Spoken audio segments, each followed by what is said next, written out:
Released by Square Enix in 2017 on the PC and PlayStation 4, Final Fantasy XIV Stormblood would be the second expansion for Final Fantasy XIV: A Realm Reborn. The main story would be continued past 4.0 during major patch or expansion updates, but for this video, only the 4.0 story campaign and follow-up Omega content will be covered. The story only gets larger from here, so let's cut it down to size with a recapitation. As the chapter begins, Alphinaud wonders how the Empire will respond to Omega and Shinryu, though they receive word from the Alliance that they have no desire to invade Gyr Abania and reclaim Ala Mhigo without the consent of its people. As such, they ask the Scions to act as intermediaries to broker an agreement between the Alliance and Ala Mhigo, and Lys is more than eager to lead the diplomatic mission. Joining her will be Alphinaud, Alize, Y'shtola, Kryl, and the Warrior of Light as their allies Yugiri and Gusetsu part ways to return to their master in Doma and fight the Empire on that front. Before they embark, Tataru updates Lys's outfit as the group heads to the breach in Baelzar's wall, where Raubahn informs them the Imperials so far have made no attempt to retake the wall yet. They also meet Cid there, still following the trail of the missing Omega, as the Flame General reminds the group to meet with the Resistance first, located in an old temple called Rhalgr's Reach. Arriving, they are welcomed by Conrad Kemp, commander of the Resistance faction here, to whom Alphinaud extends the Alliance's offer of military assistance. As the leader considers their offer, Lys shows the adventurer around the camp that sheltered her and Papalymo during their escape, showing many races in the region have come together to help, including members of the Serpent Beast tribe, the Ananta. As the temple name suggests, it is dedicated to their patron deity, Rhalgr the Destroyer, one of the 12 and the one who guided their ancestors to Ala Mhigo during the flood that ended the 5th Astral Era. The next day, Conrad declares he accepts the Eorzean Alliance's proposal, but he adds he can only speak for their faction here, as the resistance is still quite fragmented. He will help with appealing to the other camps, but warns that it will take time and universal agreement is unlikely. What more, they lost a lot of veterans who believed Ilbert's words and died to his scheme, leaving them spread thin with mostly rookies. Splitting up, Kryl and Y'shtola opt to stay here and help the infirmary, Alphinaud chooses to start resistance recruitment within the Scions, and the rest help with bolstering the camp alongside Conrad's top officers, Mhigo and Mefred. With Mhigo, they help update Raubahn on the Resistance's response and sorry state, made worse by the low morale caused by Ilbert's massacre. Pippin points out the Resistance just needs to show it can stand up from this and score some small wins against the Empire in order to rekindle hope in the hearts of its people. Thinking to strike against an escort to prototype Magitech armor, the Warrior of Light fights a savagely extreme Q and finds the Imperial soldiers are led by Grinwat, who feels like all his name days have come at once with this chance to settle his grudge against the adventurer. However, when the going gets tough and the prototype is destroyed, the coward runs away yet again, and the Resistance appreciates this much-needed win. With this momentum, the campaign to reclaim Ala Mhigo begins in earnest, and the group now helps Mefred scout new recruits, starting with Lys's hometown of Alagana. He warns that this village is one of many betrayed by Griffin, so it will take more than words to win them over, especially since some people spy on behalf of the Empire. The village elder is wise to their purpose here and insulted by the request for new blood, pointing out that while they hate the Empire too, that feeling alone is not enough to make a difference, and they have no more to give. Undeterred, Lys tries to appeal to the townsfolk directly, encountering one cynical youth named Whiskar who rejects her empathy. However, Lys is still quick to rescue a kidnapped villager who had their Imperial tribute offering from some aggressive rat beastmen called the Cockern, though they watch as the offering is made to a brutal group of Ala Mhigans called the Skulls. Loyal to the Empire, they vent their frustrations of social inequality on the villager as Lys is told to stay her hand, and their fierce leader Fordola calls them away. Shocked at countrymen being weaponized against each other, they return to the village, where Whiskar is impressed by their selfless aid of the village, pledging himself and some other youth to the Resistance. Alphinaud also returns with volunteers from the Scions, including an eager soldier named Arenvald, as elsewhere the Viceroy of Ala Mhigo and Imperial Prince Xenos cuts down Grinwat's commander for his failure in a critical mission. Xenos is also upset that his father did not grant them permission to march onto the wall when an unknown icon was summoned there, but all the same, hears out a plan from Fordola on how to hunt down the growing Resistance.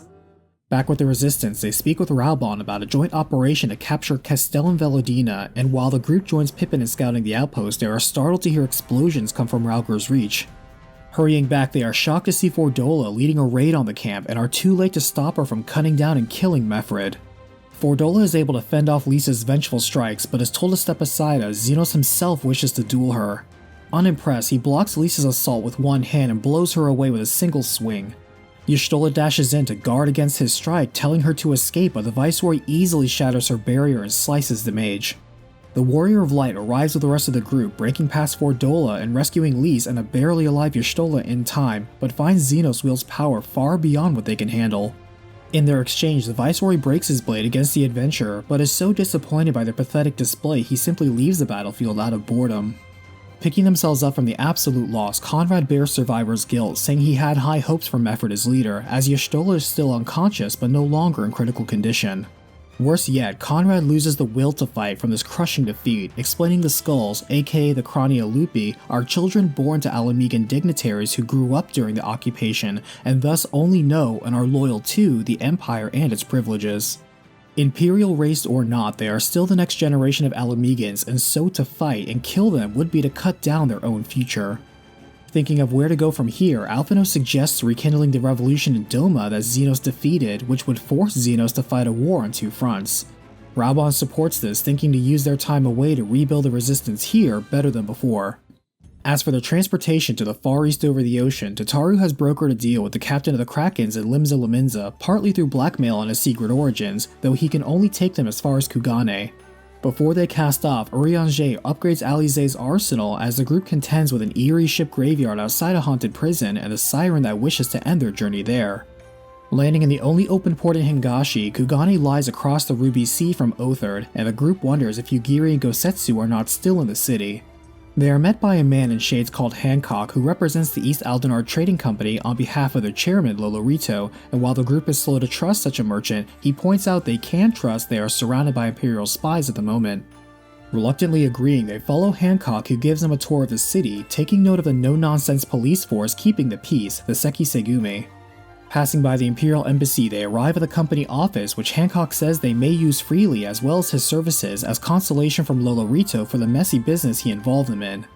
Lolorito is also aware they are here seeking the Doman Liberation Front, and Hancock confirms both Yugiri and Gosetsu arrived here earlier, showing them on a map where Doma is in relation to where they are now, and mentioning the Ruby Sea is controlled by the Confederacy pirates.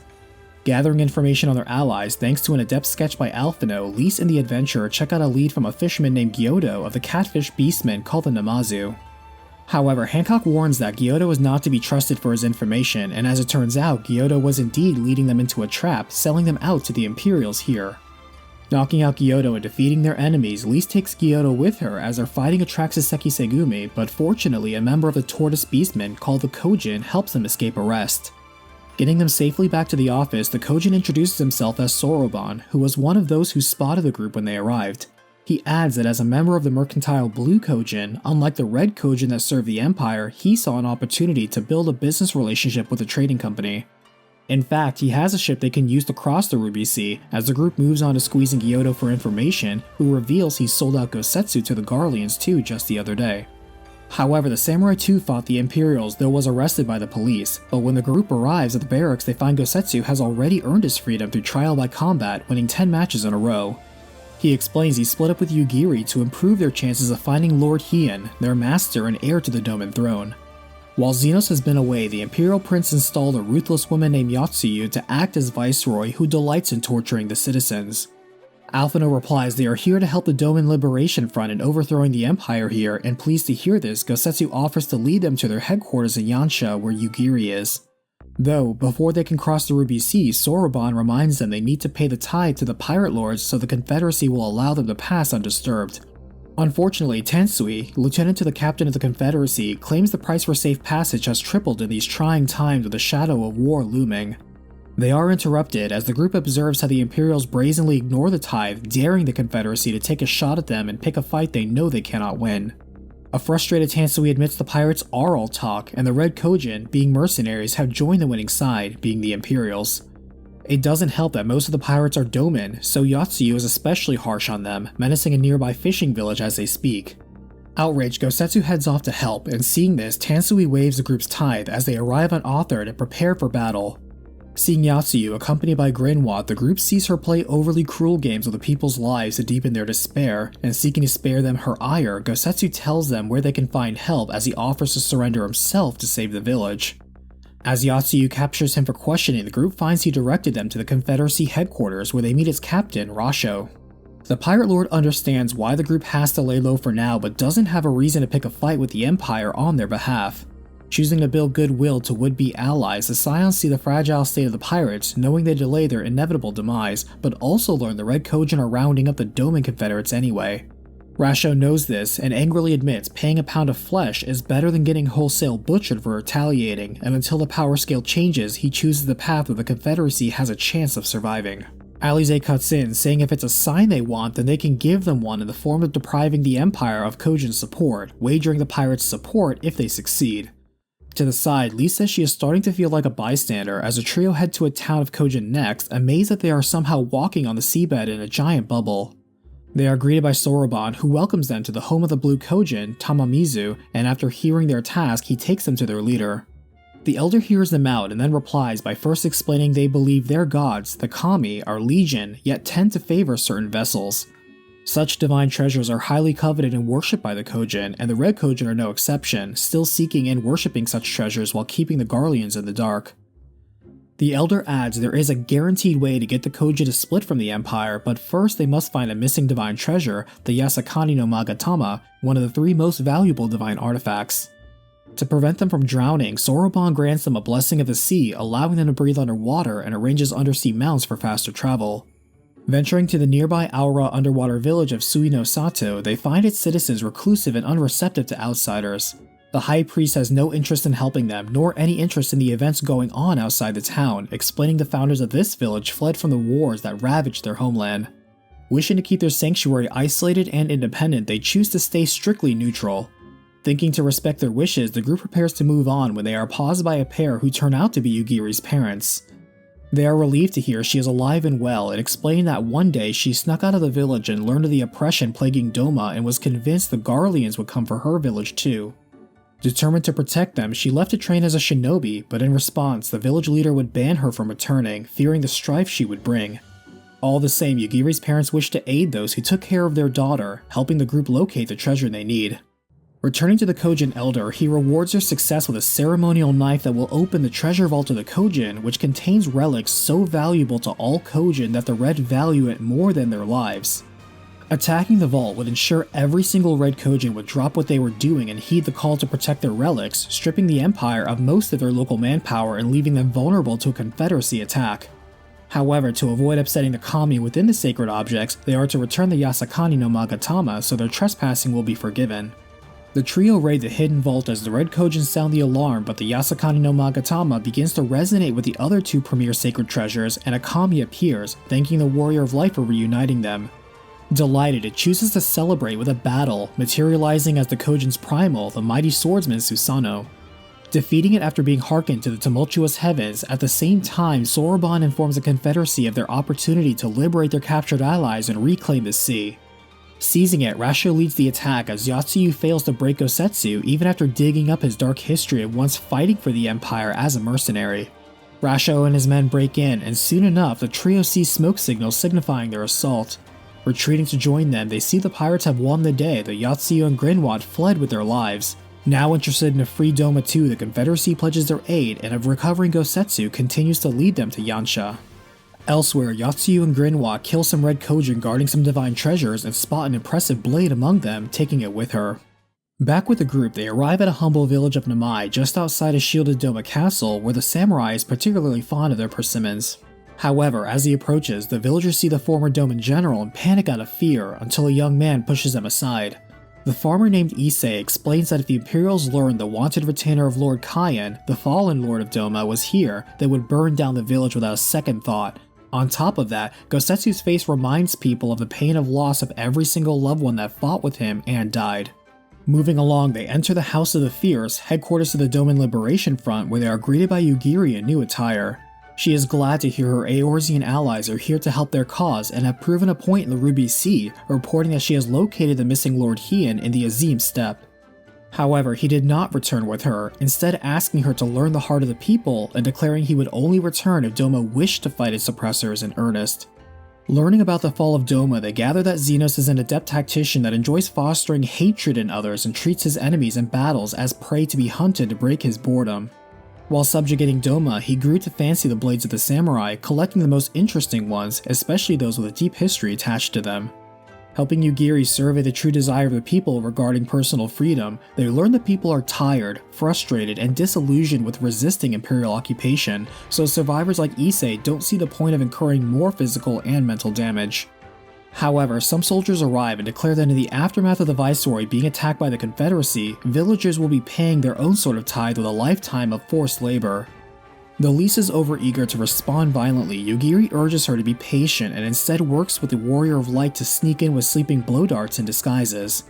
Faced with a crowd of broken-spirited prisoners, Ugiri points out that even if they lack the will to fight, they at least have the will to live, as the people still have their pride despite selling their dignity for a life of servitude.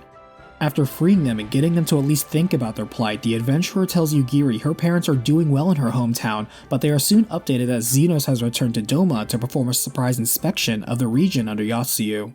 Ugiri thinks this is the best chance to assassinate him, but everyone warns her not only is she underestimating him, but killing the crown prince guarantees the empire will destroy Doma in return. Confident she can save more lives by ending one, she takes her shot but fails as Zenos easily detects and parries her killing blow. Though he is glad to see there is some hate left in the people, Zenos is disappointed how weak it is as the Warrior of Light shows up as backup while the prince chooses to test out the new blade Yotsuyu delivered him, the Ame no Habakiri. Struggling in the one-sided fight, Ugiri and the Warrior of Light are defeated again, but the adventurer manages to at least break part of Zenos' armor, impressing the prince. Zenos tells the Warrior of Light to survive, live and grow stronger, again deflecting another sneak attack from the shinobi. He moves to finish her, but just then an arrow from Issei interrupts him as a mob of villagers take a stand against a man they know they cannot beat, finally proving the people of Doma have had enough. Alize and Gosetsu arrive to retrieve their allies, escaping with a smokescreen as Zenos leaves, mildly amused. The next day, Ugiri apologizes for making such a reckless move, and Alize points out that they have also now announced their presence here in Doma to the Empire.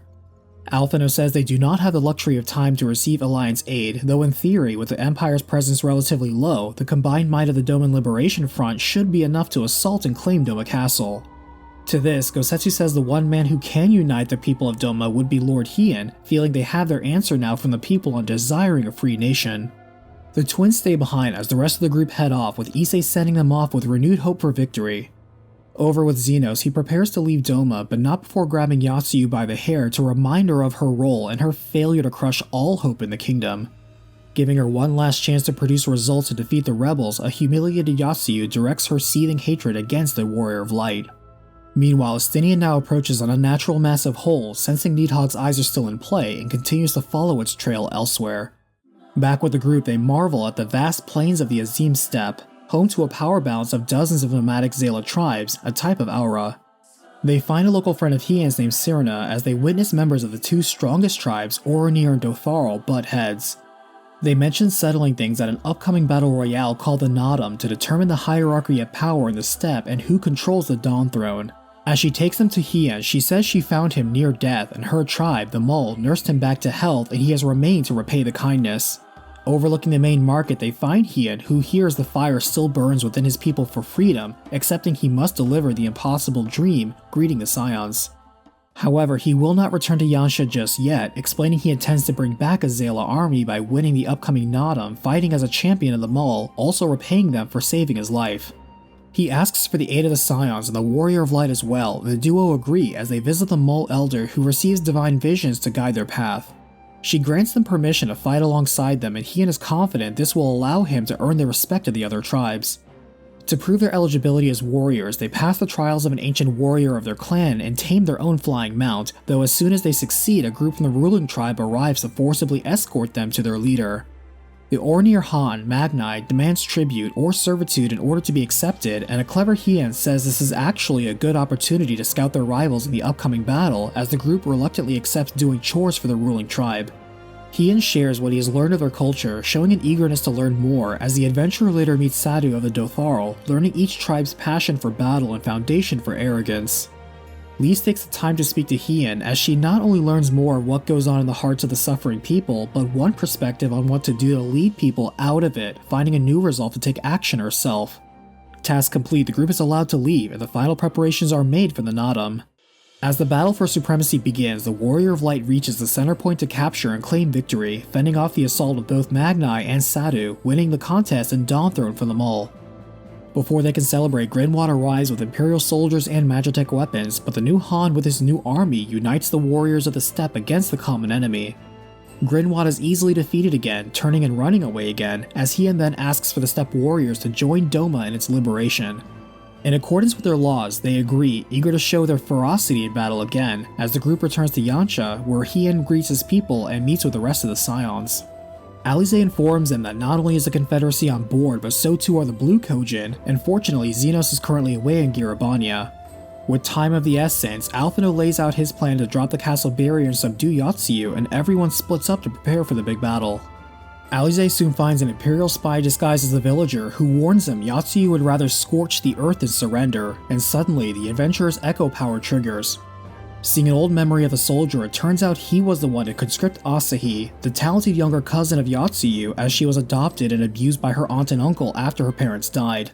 Meeting back with Hien, the prince comes up with an idea to flood the castle instead of storming it, which would negate a large part of the ground forces and trap Yotsuyu in the highest levels of the keep without them sacrificing any of their own troops. Gosetsu is against destroying the symbol and heart of the nation, but he encounters that the heart of its nation will always be its people and they can always rebuild a castle. Agreeing on the revised strategy, the battle for Doma Castle begins as Lys heads Issei and the citizens on the ground, while the Zealots swoop in and destroy aerial artillery. Quickly, Alphinaud and the shinobi succeed in disabling the main barrier, allowing the Confederacy to sail in and bombard the castle with constant cannon fire. Lastly, the Kojin succeed in destroying supports around and under the castle, flooding it and cornering the Viceroy, who was informed Grinwald's augmentation procedure by Dr. Alice was successful. As the Warrior of Light, Gosetsu, and Yugiri head straight for Yotsuyu, they have Hien advance as they are intercepted by a cybernetic Grinwald, now a berserk killing machine with a massive chainsaw ready to rip and tear until he meets his doom by the group. Catching up to the prince, he's already defeated Yotsuyu, who chooses to now tell her backstory from how her adopted parents and brother sold her off to be married to an equally abusive man who, after he died, was sold again to a pleasure house to pay off his debts. However, here she began to live for herself as an Imperial spy, learning to love seeing the suffering of the Domans who treated her so poorly. Quickly, she reaches for her gun and shoots at Hien, who deflects the bullet and strikes down the scornful woman. At this time, the castle begins to collapse as Gosetsu saves them all by holding up a piece of the ceiling. However, Yotsuyu, still barely alive, shoots a few more times into Gosetsu's back to try and take them all down with her. Steadfast, the old samurai still holds his ground, allowing the rest of the group to escape with Sirena as Doma Castle falls, but the revolution claims victory. Refusing to accept Gosetsu's death, the group searches the ruins of the castle but finds no body, though sees the floor was also collapsed, thinking it's possible he was swept downriver. For the moment, Hien reveals himself to the people of Doma and formally announces the end of their 25-year occupation, thanking them all for standing up again for a free Doma. The Scions see their work is done and quietly take their leave, knowing this is the news the rest of the world needs to hear to inspire more revolution. Saying farewell for now to the friends they made in their short time here, the group is assured by Hien that once they settle down a bit here, they can count on Doman forces to help out in Eorzea in return. Turning to Lys, Hien says it's her turn now to finish the fight and seize the future she wants, believing in her and sending Yugiri to help. When Xenos hears the news of Yotsuyu's fall to Doma, he executes the messenger, just as Fordola now enters, bearing Kryl as a prisoner, and he promotes Fordola for her service so far. Arriving in Eorzea, the group is greeted by the Admiral, who informs them of Kryl's capture, adding that Thancred is already looking into where she is being held. Returning to the wall, Arenvald apologizes for failing to protect Kryl from Fordola, though as it turns out, he too possesses the Echo, albeit a minor version of what the Warrior of Light possesses. He is referred to as a walker, as his ability allows him to also walk the memories of others, and with it, he saw in Fordola's memories that the abduction was specifically ordered from Xenos himself. Since this means they want Kryl alive, Thancred asks them to make a distraction to make it easier for him to infiltrate, and reporting back to base, everyone is thrilled to learn Doma succeeded in its liberation. As the Empire is deliberating how to handle this, their caution also means they are slow to reinforce any given territory for fear of creating defensive vulnerabilities, and Raubahn says this is their best chance to seize the initiative. Conrad says they have made good efforts in rebuilding, but they literally cannot take another defeat like the last big one, so they must fully commit to this. Naming their blitz operation Rhalgr's Beacon to see them home, their first task is to take the bridge of Castellan Velodina, currently held by Fordola and her skulls. To the side, Conrad believes Lys is the best person to lead the new blood of Ala Mhigo, hoping she accepts the mantle of leadership herself. The next day, the Warrior of Light joins the ground team as they assault the bridge, clashing with Fordola and bluffing their way to victory while advancing the line. Pushed back, Fordola's men fear betrayal by the Ananta, and over by the Scions, they visit Manago's village where the Ananta have sent an emissary to the Alliance. The messenger explains the Imperials began to quarrel with the Kalyana, the strongest and most influential of the Ananta tribes, who chose to side with the Empire. However, Fordola decided to hold more leverage over the Kalyana by taking their broodmother's daughter as hostage. When the Imperials lost the battle, the broodmother demanded her daughter back, and in the tension of neither side backing down, one of the skulls killed the hostage. In mournful outrage, the broodmother summoned her deity, the primal Sri Lakshmi, and begged her to revive her daughter. While the appearance of a primal forced the Empire to retreat, now the Kalyana demand live sacrifices be made from the other Ananta tribes to sustain the primal, and refusing to do so, they now turn to the famed Icon Slayer to save them. Though inconvenient in timing, the Scions still perform their duty, entering the Kalyana camp and seeing the primal only revived a soulless husk of the daughter. Challenging the Lady of Beauty and Bliss, they hold her bosom at bay, banishing her from this world, but the broodmother is still angry and bereft. Over with Fordola, she suffers the condescension and mockery from her peers as she reports her failure to Xenos, who does not kill her, instead looking into her eyes and seeing them still full of seething hatred, and chooses instead to offer her a chance to transcend her mortal power. She accepts the offer as Dr. Alice steps out, ready to perform his next experiment. Returning to the Alliance, they have reclaimed the town of Alagiri and made it their new base of operations, where they plan to challenge Specula Imperatoris, a massive triple-tower military installation. Speed is again the strategy, as the nearby Castrum Abania houses a massive cannon that can reach the site. Back with Xenos, he looks on as Fordola has survived a procedure to artificially raise etheric manipulation in a subject, though in her case she has gained an ability far greater than mere magic.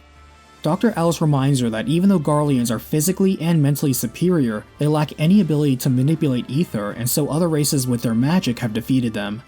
However, the Garleans found ceruleum and with their genius created Magitech to compensate for the disadvantage. Wishing to remove their device dependency, Dr. Alice believed it was possible to bioengineer the Garlean genome to empower them to use magic, but no one except for Xenos would sponsor his theories. He clears Fordola for field duty, eager to test her enhancements, while Thancred listens from the shadows and locates Kryl. Later, the Resistance and Alliance lay siege to the towers while the Skulls and Imperials offer fierce resistance. In Castrum Abania, Fordola bitterly reports that Xenos wishes to use the cannon to destroy the installation, killing her own men in the process, and as they prepare to fire, she suffers growing headaches from her new ether sensitivity. The artillery fire surprises everyone in the battle on both sides, as Alliance and Imperials both disengage and flee as the main tower collapses, catching everyone in the debris. As the Scions move in to rescue the wounded, Lise finds a dying Conrad as Alphino explains the commander had just negotiated surrender from the Skulls before the blast. Before passing on, Conrad names Lise the new commander of the Resistance, having her promise to lead them to victory and freedom. As the Imperials prepare the cannon for another round, Estinian beckons to Needhog's blood that still rages on his spear, slashing the ceruleum pipeline powering the cannon, knocking it out of commission and departing just as quickly.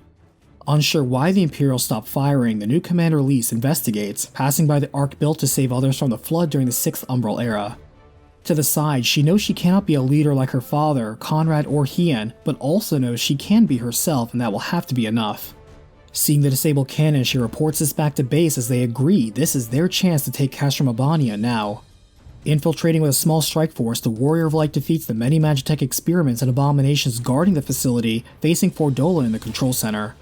Lise shoots out that Fordola killed her own men who had surrendered, and while Fordola isn't happy about it either, she counters that everything they had done was for the sake of Ala Mhigo too.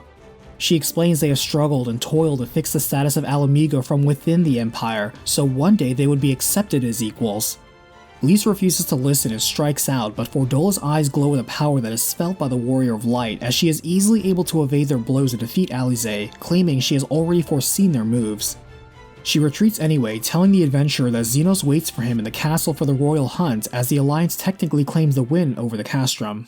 Resting after recent events, Raubahn shows Lise and the Warrior of Light his childhood home nearby, and the adventurer sees the general's memories when Lise's father Curtis was leading the rebellion against the Mad King of Ala Mhigo, and he inspired young men like Raubahn and Ilber to join. He rallied them under the conviction of liberty or death, explaining that it did not just mean one must be willing to die for liberty, but recognizing that living to build, nurture, and protect liberty is harder than death. Unknowingly agreeing with her father, Lys says liberty for Ala Mhigo means liberty for every citizen, including for those like Fordola who hate them and those like the Ananta who fear them, recognizing working together is probably harder than fighting. With this oath, Lys dons a traditional folk dress her sister Ida used to wear to carry her spirit into the final battle, requesting a duel with the Warrior of Light before their final battle for Ala Mhigo. Warmed up and more relaxed, Lys reports in as the rest of the Alliance leaders arrive with their troops to secure the royal palace. Thancred also reports in, having found Kryl and where she is kept, and mentioning she was used for live experimentation on imbuing Guardians with the ability to wield magic too. Sneaking in through an old saltery thanks to Whiskar, they are paused by Urianger, who has an idea about Fordola's new abilities, handing them Moenbrida's etheric siphon to use in her presence.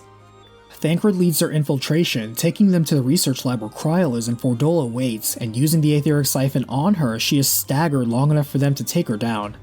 Lys spares her, saying she wants to kill her, but there is no place for that sort of justice in the Ala Mhigo she wants to build. After Lys parries Fordola and knocks her out with a solid strike, Alphinaud hurries to find Kryl's pod and frees her as she expresses she knew he would come.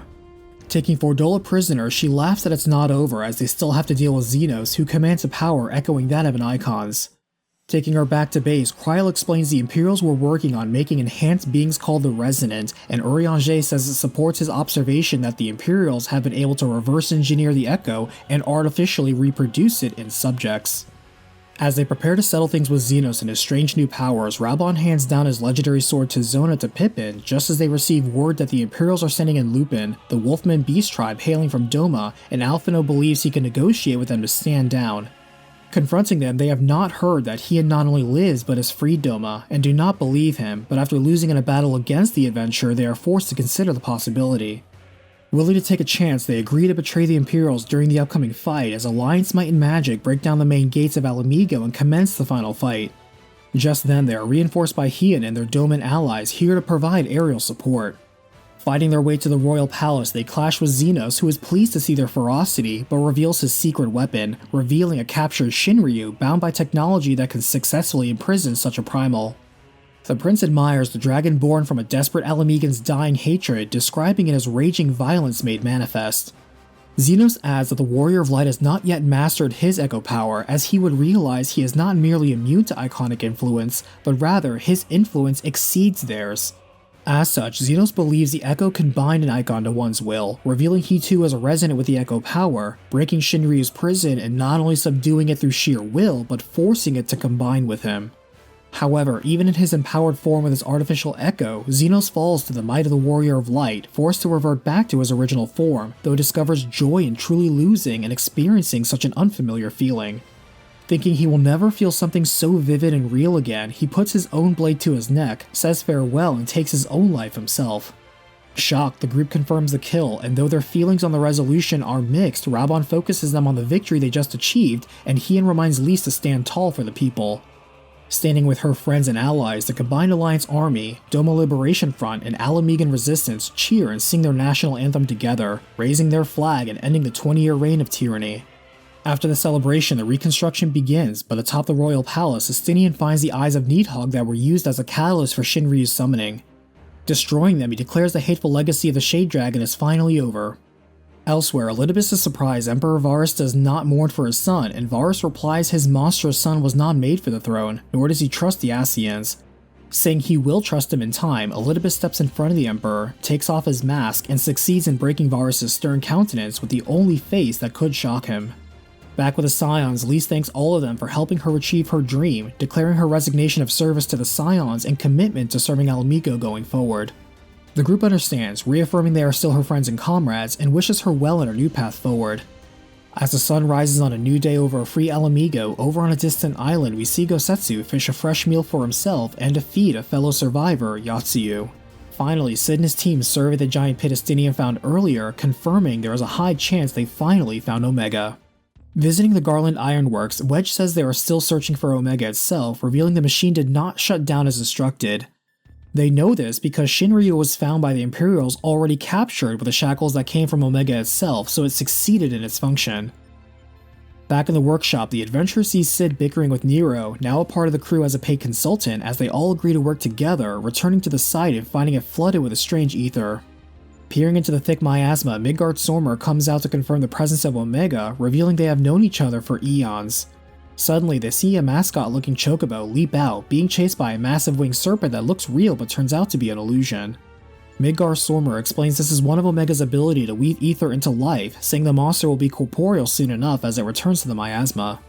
Looking over to the doll-like chocobo, the group is also shocked to see the Father of Dragons travels with them too, as Midgardsormr mentions Omega did not come from the Allagans, but from another world. Nero adds when the Allagans did activate it in the Third Astral Era, it prompted a golden age of rapid technological development, but being alien explains why Omega was barely mentioned in their records. The dragon also translates for the chocobo, saying it was created in another plane and was told to fight by Omega but chose flight instead, crossing over into this world. The miasma is actually a portal into Omega's domain, and the group decides to enter, where they are greeted by a mysterious voice that calls the chocobo Alpha. A giant machine avatar appears, introducing itself as Omega, speaking through one of its many monitors. Omega explains they are standing in an interdimensional rift during an experiment in progress. It forces their participation in the experiment, else they face deletion, and seeing Omega really does control things here, they all agree, as Omega reveals the experiment is to determine the mightiest being in creation. It has selected and recreated 89 candidates, pitting them against each other, and proceeds to evaluate the group's combat strength with minimum bar to pass being a king behemoth. Assessing them to be the weakest subjects so far, Omega now guides them to the Deltascape for their next set of battles themed around monsters from a certain dimension. With a distinctive castle surrounded by crystals in the background, they clash against the winged serpent they saw earlier called the Altaroita, and after winning, they wonder why Omega is doing this. Midgardsormr explains Omega's prime directive is to improve and evolve itself so it seeks out the strongest foes, even if that means creating something new itself. Sid thinks that since it defeated Shinryu, that means Omega now aims to create something even more powerful to battle, stating the world doesn't need such a calamity. That being the case, it's unclear why a non-combatant like Alpha is here in this mystery dungeon in the first place and was able to be corporeal even outside the rift. Defeating the name-worthy catastrophe, Halicarnassus is the next foe, and Nero recognizes this name from a fable, wondering if all of their strange foes are fictional characters from various fantasy stories. Midgardsormr clarifies that Omega doesn't care about fact or fictional beings of power and is instead creating this gallery more on if things could logically exist, not if they should. Facing off against the evil tree in the form of a dark mage, X-Death, Sid points out it's weird how if they are to face the strongest beings, then why are they facing the villains of the stories and not the heroes that defeated them? Granted a reprieve to leave the rift, they go back to Omega's control room to figure out what's going on when Biggs and Wedge are nearly killed by a monster Omega created out of thin air. The machine says it can materialize monsters anywhere now, so they had better return to the trials, declaring war on the world. Returning to the rift, Nero suits up himself to help in the fight as they make it to the Sigmascape, signified by a colorful painted face. Challenging the first foe, they are surprised to be on a moving train taking down a phantom train that bears down on them, also taking down the spirits within, including a rather confident master swordsman. Derailing the Doom train, the Warrior of Light receives a thank you from a dead mother and child from a slightly different Doma. Next, they tear down the demon Chardanook, hiding in a lovely painting, using sketches of their own to combat the tricks of a haunted gallery. After that, they fight a combat mech called the Guardian, able to run various protocols that allude to other beings of its dimension, including Ultros. For the final match, they see it is against the mage who rose to godhood in his world and ruined it for his own amusement, Kefka, defeating the tricky madman. Seeing the Warrior of Light triumph when pushed to the limit, Omega traps them in a cage where they are guaranteed to die to see what happens, but Midgardsormr feels that it's taking things too far, temporarily assuming his true form and saving the adventurer, rebuking the machine. Omega now announces the testing is nearing its end, exposing that Alpha is actually a construct it made specifically to bait the Warrior of Light in here, revealing it is also the first entity it created in this realm. Sid wonders why it has life creation ability in the first place, and Omega clarifies that it has matter generating capabilities in order to expand its armaments, and life creation for self-improvement purposes was incidental. Sid shoots out that the machine is utilizing this tool poorly, resulting in flawed and weak versions of the villains as they lack the conviction that drove them to greatness, which Omega cannot copy. To prove his point, they enter the Alphascape where their final task is to kill Chaos, who has fearsome control over the four elements. With this, the Warrior of Light has defeated all of Omega's test subjects, but the machine wonders if what Sid said was true, thinking to further test the adventurer by replicating a battle Omega itself failed to win.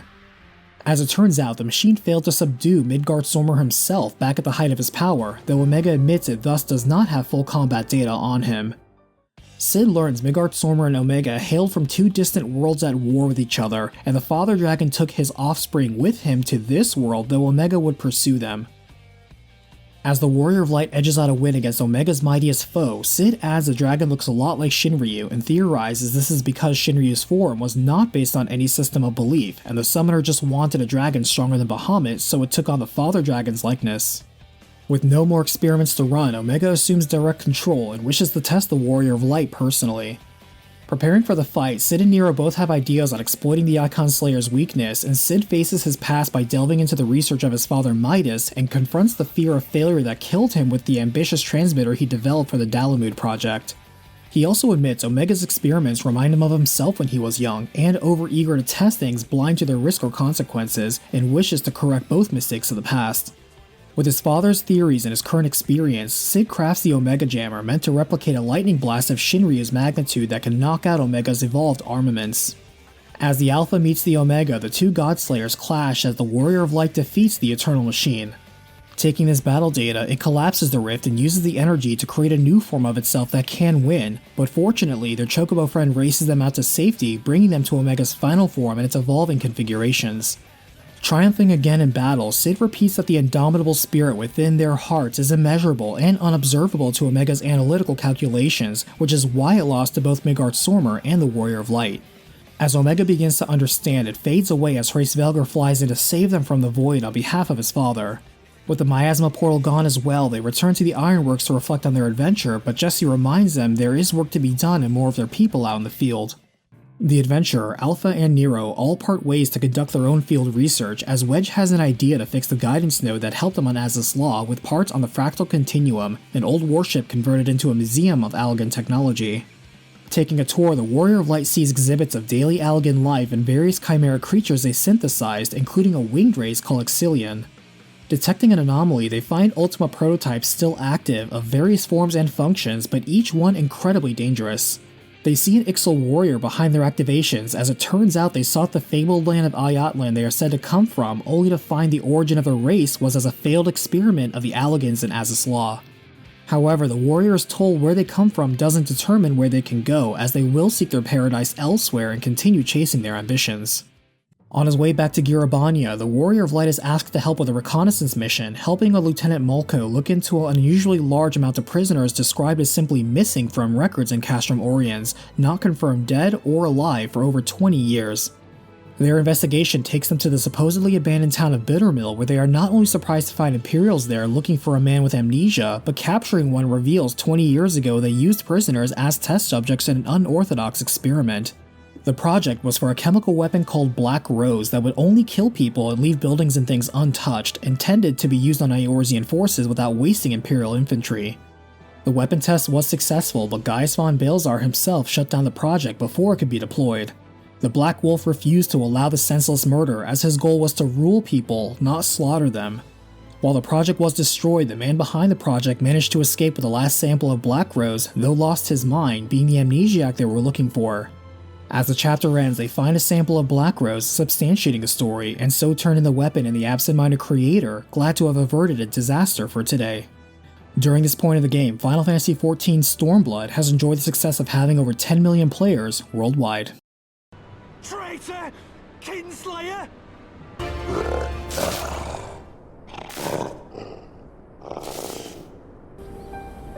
Lead them to victory. To freedom.